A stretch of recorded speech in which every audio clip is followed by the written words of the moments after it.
Bom, pessoal, então depois de vermos os conceitos básicos, né, de programação, como funciona o computador e os conceitos de variável em um programa, comando de atribuição, tipo de dados, agora a gente vai ver como é que funciona a estrutura de um programa, né, como é que se dá o fluxo das instruções, né, em um programa.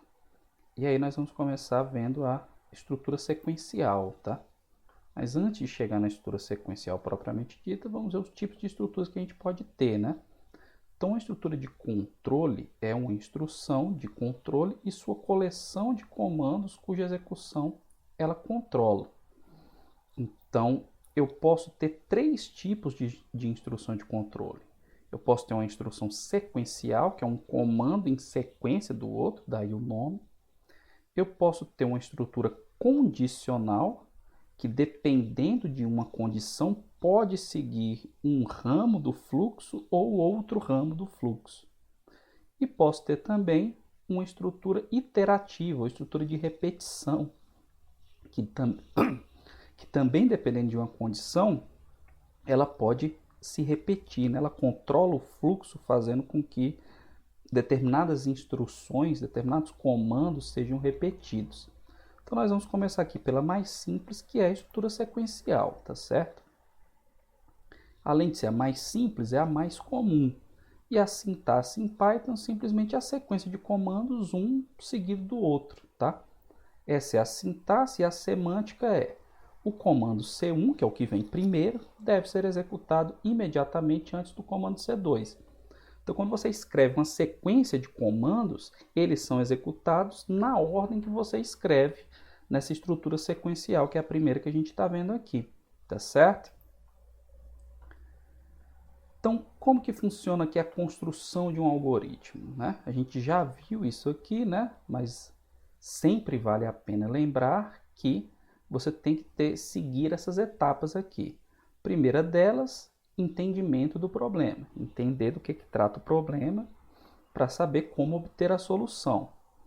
Elaborar a solução algorítmica, né? Como eu falei, escrever o algoritmo primeiro para resolver o problema. Em seguida, codificar a solução na linguagem Python. E, finalmente, testar o algoritmo para verificar se ele está correto.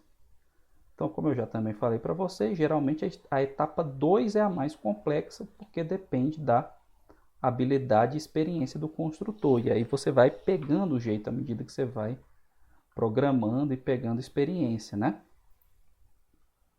Então vamos começar aqui pelo seguinte exemplo. Faça um programa que calcule a média aritmética de dois números quaisquer. Então, primeira etapa, entender o problema. Problema aqui relativamente simples, né? Calcular a média de dois números. Elaborar a solução algorítmica é você fazer o quê? É você ver quais passos você precisa seguir ou você precisa informar o computador que deverão ser executados. Então, primeira coisa, né, todo algoritmo, uma das propriedades é que ele tem dados de entrada. Normalmente tem, como eu falei para vocês, em 99,9% dos casos ele tem. Então você faz essa pergunta: quais são os dados necessários? Se eu vou calcular a média aritmética de dois números, eu vou precisar dos dois números, né? Então, os dois valores que eu vou chamar aqui, por exemplo, de valor 1 e valor 2, esses são os dados que deverão ser fornecidos pelo usuário. E para isso, eu vou armazenar esses dados em duas variáveis. Vou usar esses nomes aqui, lembrando dos nomes de variáveis que a gente deve usar, né? Então, eu vou chamar de valor 1 e valor 2, por exemplo. Qual o tipo de cada variável? Então, para eu calcular a média aritmética de dois números quaisquer, eu suponho que esses números sejam números reais, né? Não números inteiros, porque são números quaisquer. E essa média também vai ser um número real, né? E aí, vamos elaborar aqui a solução. Quais são os passos para obter essa informação, para produzir a informação requerida, que é a média aritmética dos dois números? Então, primeiro passo, obter os dados, valor 1 e valor 2. Isso aqui vai ser a entrada de dados. Aí já adiantando, né? Na última aula a gente viu como é que se dá a entrada de dados em Python, né? Por meio do comando input. O segundo passo é fazer o cálculo da média. Né? Como que eu faço o cálculo da média aritmética de dois números? Aí você vai lembrar, o cálculo da média é soma os dois e divide por 2. Depois você vai armazenar o resultado desse cálculo em uma variável, que também é do tipo numérico real, né? Como eu já havia falado para vocês. E por último, exibir os resultados. Exibir o resultado, né? No caso que é a média. Então, o algoritmo vai ser esse aqui, pessoal. Aqui eu estou no Jupyter Notebook, tá? No modo de apresentação. Então, como que eu faço aqui? Ó? Eu preciso obter os dois valores, valor 1 e valor 2. Como que eu obtenho esses dois valores? Por meio do comando input. Lembrando aqui a sintaxe do comando input. É input e aqui eu coloco a mensagem. Qual é a mensagem aqui? Digite o primeiro valor. Aí lembrando também do comando input que o resultado do comando input sempre é uma string. Para calcular a média, eu preciso que esse valor digitado seja um número real. Então, eu preciso converter para float. Então, eu coloco float e aí o input. Certo? Opa. Float e aí o input. Mesma coisa para o valor 2. Float, input, digite o segundo valor. E aí, para calcular a média, eu crio uma variável média aritmética que vai receber, aí ó, como eu falei, ó, o nome, média aritmética, para saber o que eu estou fazendo. Um underline aqui para separar, né? Então, média aritmética recebe o quê? Valor 1 mais valor 2 dividido por 2. Aí detalhe que valor 1 mais valor 2 entre parênteses, né? A gente também viu no último vídeo que a precedência dos operadores. Então, se eu não colocasse o parênteses, ele ia fazer a divisão primeiro, né? Então, eu coloco parênteses para ele fazer a soma primeiro e só depois ele dividir por 2. E por último, qual é o último passo? Último passo, exibir o resultado, né? Então, vou dar um print aqui, né? Como eu falei para vocês, a melhor maneira que eu acho é usar o format, né? O método format. Então, a média aritmética de... Aí aqui eu vou colocar o valor 1. Então, deixo espaço aqui para o valor 1. E aqui eu vou colocar o valor 2. E aqui eu vou colocar a média aritmética. Aí eu coloco ponto format e a sequência das variáveis que eu quero exibir. Valor 1, valor 2 e média aritmética. Então, vamos executar aqui, pessoal. Para executar, lembrando também do nosso atalho, é o Shift Enter. Então, ó, digite o primeiro valor. Vou colocar aqui 9. Segundo valor, vou colocar aqui 8.5. Mais uma vez, ó, lembrando, separado é ponto, não é vírgula. E aí, ele fez o cálculo aqui e aí deu print. Ó. A média aritmética de 9 e 8.5 é 8.75. Tá certo? A última etapa é testar o algoritmo. Para testar o algoritmo, o que eu tenho que fazer? Executar o algoritmo várias vezes, utilizando entradas diferentes, né? Valores de entradas diferentes. Porque, como eu falei para vocês, dependendo do valor de entrada, o resultado pode ser um resultado inconsistente, errado. No caso da média aritmética, aqui é uma coisa muito simples, né? Quaisquer dois números que eu fornecer vão me dar a média aritmética, tá? Aí aqui, por exemplo, eu vou colocar aqui um valor que não vai dar errado, só para vocês verem aqui esse caso. A gente ainda não aprendeu a tratar esse tipo de erro, mas só para vocês verem como que a gente testa. Por exemplo, eu coloco o primeiro valor, em vez de colocar um número, eu coloco aqui um texto, certo? Aí, ó, o que que acontece? Ele vai dar um erro porque, como depois que eu digitei o texto, eu tentei converter para número real, eu não consigo converter texto para número real, porque isso aqui não é um número real. Aí ele vai e diz aqui, ó, não pôde converter a string em float, a string texto, tá certo? Então aqui só um exemplo de um erro, mas se você testar com números, sempre vai dar a média aritmética exata, tá bom? Então, em cada execução, fornecer dados diferentes e verificar se o resultado é o esperado. Outro exemplo aqui. Calcule a área de um círculo, tá? Então, você vai as etapas. Entendimento do problema, elaboração da solução algorítmica, codificação da solução na linguagem Python e testar o algoritmo para verificar a sua corretude. Então, está aqui o espaço para vocês resolverem. Como eu falei também já nos vídeos anteriores, quando tiver um exercício, você pausa o vídeo, resolve e depois vê minha solução, tá bom? Então, aqui vai a minha solução. Entendimento do problema. Como é o entendimento do problema? Eu vou calcular como que eu vou primeiro ver como que eu calculo a área, né, do círculo. Como que eu calculo a área do círculo, pessoal? Deixa eu só... Esqueci de colocar, vou deixar preparada aqui a minha mesa digitalizadora. Então, como que eu calculo a área do círculo, pessoal? É a fórmula, né? É π. Deixa eu... Ainda tá essa ferramenta nova aqui para mim. Deixa eu dar um undo aqui, mudar a cor, porque o rosa não ficou muito legal aqui no... Vou colocar esse laranjinha aqui que eu acho que fica bom, tá? Então, como é que eu calculo a área do círculo? Vou escrever aqui. Opa, não é para preencher, não.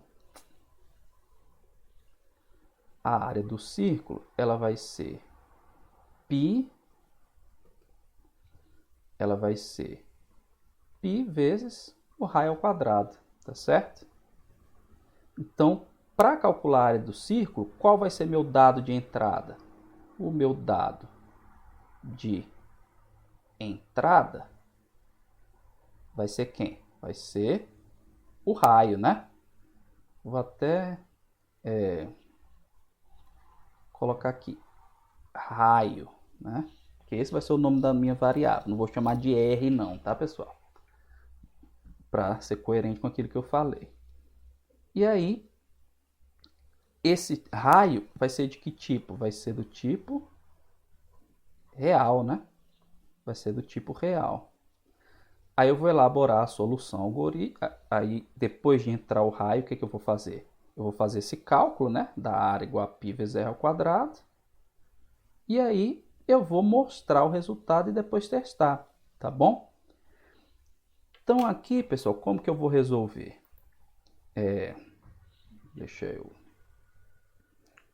tirar aqui agora, né? Para eu poder voltar e escrever aqui, tá bom? Então, primeira coisa, eu preciso obter o raio, né? Eu preciso obter o raio. Então, como é que eu obtenho o raio? Pelo input, né? Raio igual. Aí, como ele é do tipo float, eu preciso converter. Então, float, aí, input, aí, digite, opa, faltou a aspa, né? Digite o raio do círculo, certo? Digitei o raio.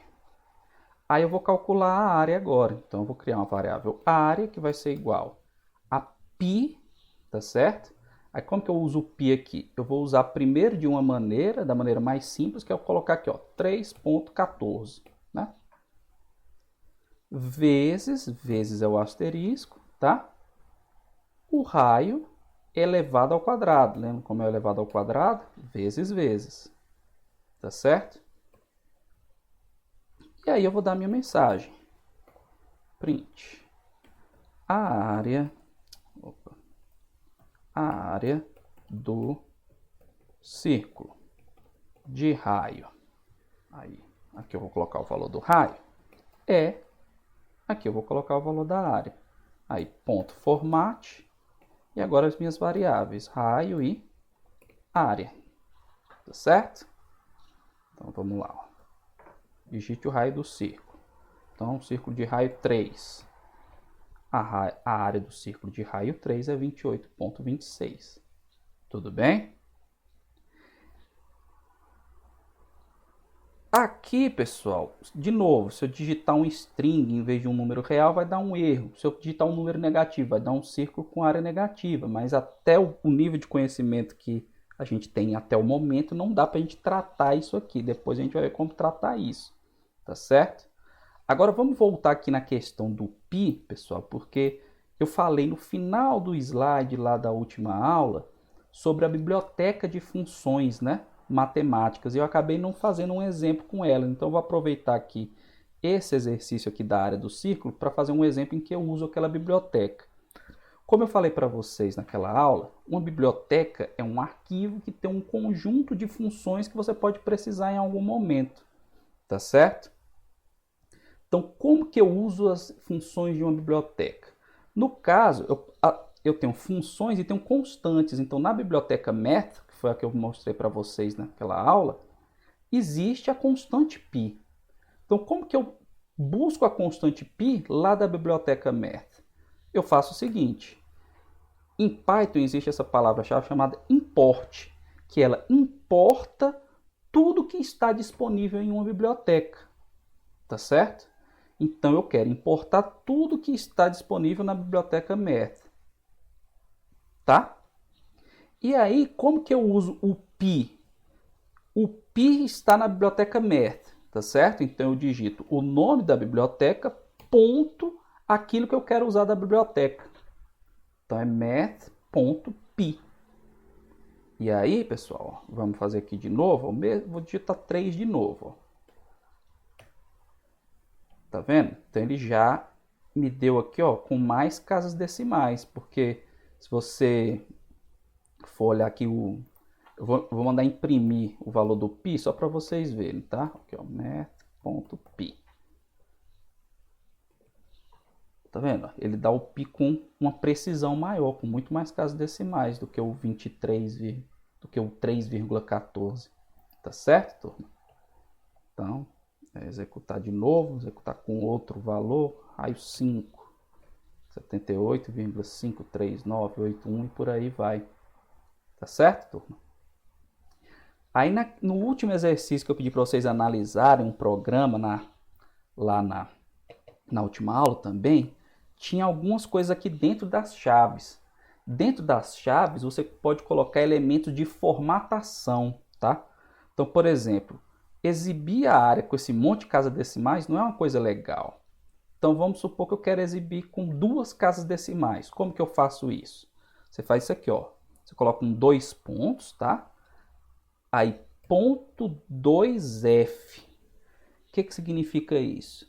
Que eu vou exibir uma variável do tipo float com 2 casas decimais depois do ponto. Ó. Então, ponto 2. O 2 pontos é só para dizer que eu vou escrever algo de formatação aqui dentro, tá bom? Então, você coloca o 2 pontos e o tipo de formatação que você quer. Aí, ó, vou digitar aqui 5 de novo, ó, tá vendo? Ó, ficou só com 2 casas decimais, 78,54. Se eu quero com 4 casas decimais, opa, raio 5, tá vendo? 78,5398. Então, isso aqui é para mudar o modo de exibição, para ele exibir de uma maneira, da maneira que você quer. Você controla isso, aqui o número de casas decimais. Então, você pode exibir com 2 de novo, tá? Aí, 78,54. Tá certo? O próximo exercício é calcular o valor da hipotenusa de um triângulo retângulo a partir dos valores de seus catetos. Então, você vai resolver aqui, mas antes de resolver aqui, o que você vai fazer? Entender o problema. Como é que eu entendo o problema? Eu vou calcular a hipotenusa de um triângulo retângulo. Como é que eu calculo a hipotenusa de um triângulo retângulo? A hipotenusa ao quadrado é igual ao primeiro cateto ao quadrado mais o segundo cateto ao quadrado. Tá certo? Então, quais serão aqui, pessoal, os meus dados de entrada? Meus dados de entrada serão o cateto 1 e o cateto 2, não é isso? Esses serão meus dados de entrada. Qual o tipo das duas variáveis? Do tipo float, tá certo? Do tipo float. Então, você vai entrar com os catetos, vai calcular o valor da hipotenusa e vai exibir o resultado. Tá certo? Então, vamos resolver aqui agora. Quem que eu preciso entrar?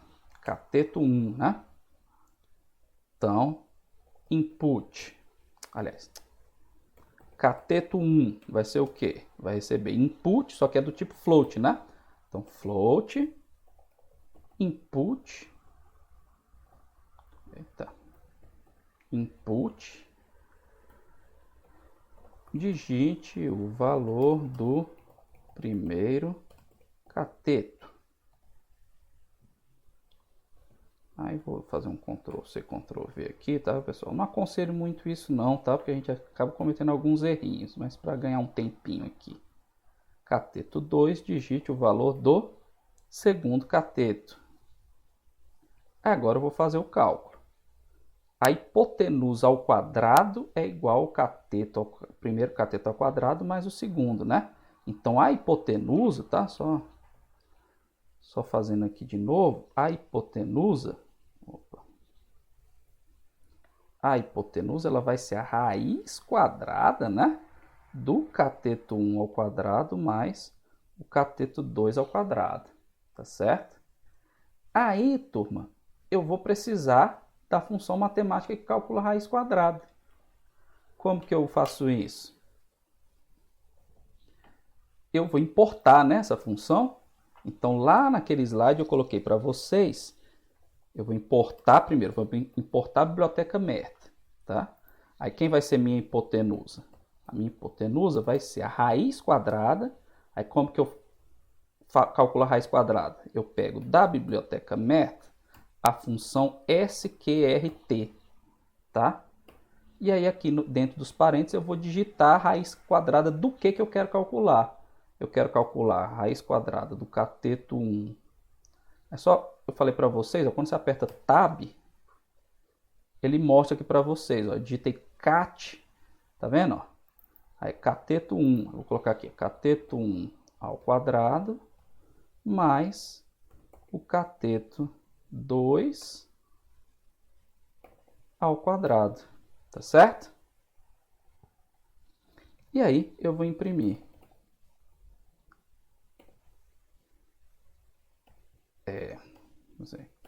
A hipotenusa do triângulo retângulo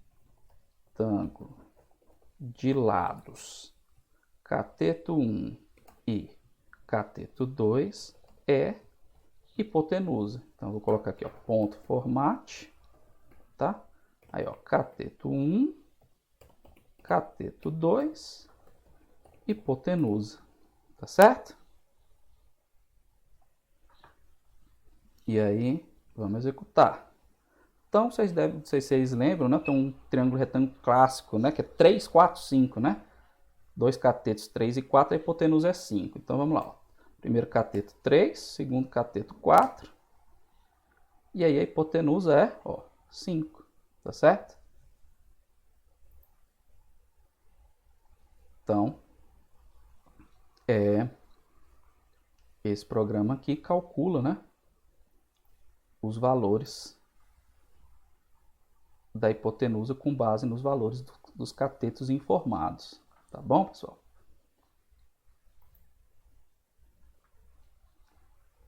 Próximo problema.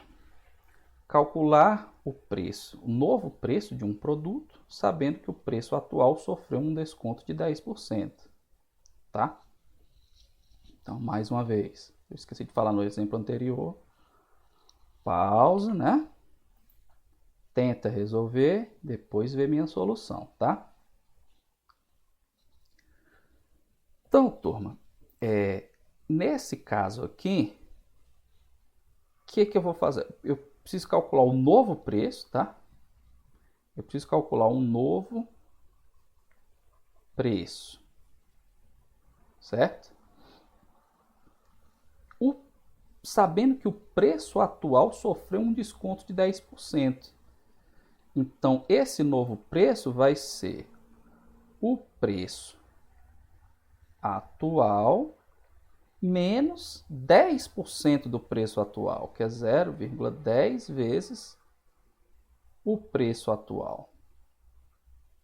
Não é isso? Ou aí se você fizer preço atual menos 0,10 vezes preço atual, esse novo preço aqui, esse novo preço, ele vai ser 0,9, né? Vezes o preço atual. Tá? Então, esse é o cálculo que eu vou fazer. Então, quem é meu dado de entrada? O preço atual. E o meu dado de saída, o novo preço. Então, dado de entrada, meu dado de entrada é o preço atual, que é do tipo float, né? É um número real. E o dado de saída vai ser o novo preço. Então, como que eu vou fazer aqui agora? Eu vou pedir aqui para entrar com o preço atual, né? Então, vou colocar aqui, ó, preço, lembrando, não pode ter cedilha, né? Atual igual. Ele é do tipo float. E aqui o meu input. Eita, eu tô digitando muito esse O, né? Aí aqui é a mensagem, né? Digite o preço atual. Aí eu vou fazer a conta. Novo preço recebe 0,9, né? Lembram que é ponto vezes o preço atual. E aí eu mando imprimir. O preço. Vou colocar assim. O novo preço do produto é. Aí você coloca aqui, né? Ponto format. E aqui eu vou colocar o novo preço. Tá? Então vamos executar aqui. Qual é o preço atual? Vou colocar aqui 100, que aí fica fácil a gente ver, né? Então, sofre um desconto de 10%, o novo preço do produto é 90. Tá certo? Então, aqui simplesinho também, né? Só para vocês irem pegando o jeito de como que vocês escrevem os seus primeiros programinhas aqui no Jupyter Notebook. E aqui um último exemplo, tá, pessoal? Calcular, dado o valor do salário mínimo e o valor do salário de um funcionário, quantos salários mínimos este funcionário recebe, tá? Então, mais uma vez, tá, pessoal? Tentem resolver, pausem o vídeo, tentem resolver, depois vejam a minha solução, tá? Então, se vocês observarem, olha só, calcular, dado o valor do salário mínimo e o valor do salário de um funcionário. Então, quais vão ser meus dados de entrada? Os meus dados de entrada são o valor do salário mínimo e o que? Quantos é o salário do funcionário, né? Valor do salário do funcionário. Tá certo?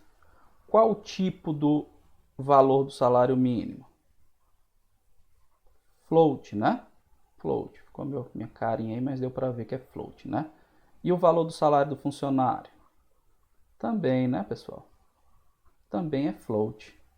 Tá certo? Os dois aqui são números reais. E aí, com base nisso, eu vou calcular aqui. Quantos salários mínimos aqui? Para eu saber quantos salários mínimos, ou o número de salários mínimos que ele recebe, o que é que eu preciso fazer? Eu preciso pegar o salário do funcionário,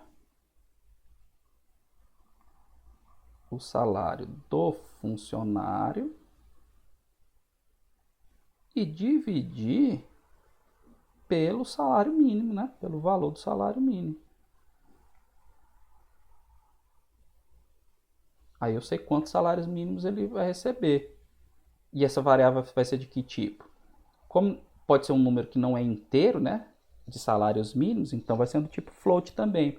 Mas aí o tipo da variável que vai receber essa expressão aqui é determinado pela expressão que está do lado direito. E vocês não precisam se preocupar com isso, tá certo? Então, ó, vamos lá, implementar isso agora. Então, primeiro dado de entrada é o valor do salário mínimo. Então, ele é do tipo float. E aí eu vou fazer aqui, ó, input, digite o valor do salário mínimo. Aí depois eu vou calcular o salário do funcionário, né? Então, você faz aqui, ó, float, input, digite o valor do salário do funcionário. E agora eu vou calcular, né? Quantos salários mínimos, né? Então, vou colocar aqui. Vou colocar assim, ó. Número de salários mínimos. Então, isso aqui vai ser o quê? Vai ser o salário do funcionário dividido pelo salário mínimo, né? E agora eu vou imprimir aqui a minha mensagem. O funcionário recebe tantos salários mínimos, tá? Aqui, ponto format, opa, aqui é parênteses, né? E aqui eu vou colocar o meu num salários mínimos. Aí tá vendo que não tinha nenhum que começava com num, ele já completou para mim, tá? Então, ó, vamos lá. Digite o valor do salário mínimo. Então, vou colocar aqui R$1.000. E o salário do funcionário, vou colocar aqui que ele ganha R$3.500. Então, ele recebe 3,5 salários mínimos. Se ele ganhasse R$6.000, ele receberia 6 salários mínimos. Tá certo? Então, pessoal, é assim que funciona a estrutura sequencial, ó, tá vendo? Na ordem que você digita, os comandos vão sendo executados. Se eu trocasse, né, colocasse aqui salário do funcionário primeiro, só para ilustrar para vocês. Aí ele vai executar primeiro, vai pedir primeiro o salário do funcionário, tá? Porque é na ordem que você coloca. A estrutura sequencial funciona assim, tá certo? Então tem que colocar aqui, ó, 4.500, salário mínimo 1.000, e aí ele ganha 4 salários mínimos e meio.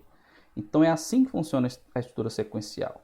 Cada comando, cada instrução que ele encontra, ele vai executando. Então ele executa na ordem em que as instruções estão escritas, tá? Esse é o tipo de estrutura mais simples e mais comum. Então na próxima aula, no próximo vídeo, a gente vai ver como que funciona a estrutura condicional, que dependendo de uma condição que vai ser verificada, o programa vai seguir um fluxo, vai executar um bloco de instruções ou outro bloco de instruções. Tá certo?